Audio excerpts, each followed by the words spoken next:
Yeah, so there's Lynn Gertz and Robert Wolff. Robert Wolff's book, Original Wisdom, is a really beautiful book, and I recommend it to anyone. And he spent time with the Senoi tribe, which is in the deep in the Malaysian peninsula. They were called the Ancient Ones.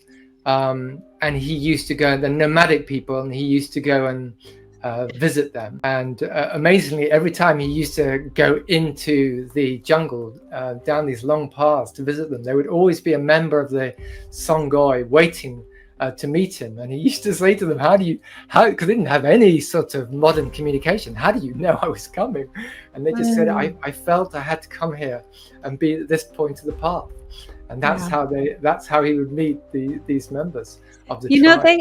They have a lot of research on how we have evolved in different culture pockets around the globe, and how people were doing similar things. Like the ideas that popped into these people's heads were the same. And I think that's so fascinating. But what it tells us is how connected we really are, despite the distance. There's this amazing research done on monkeys in the islands of Japan, and these monkey groups are literally separated by islands.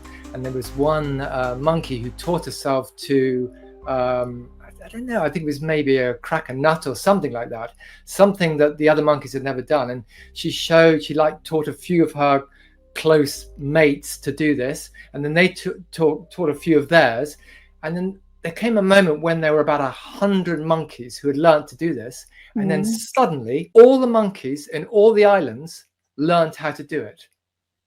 They picked up on it.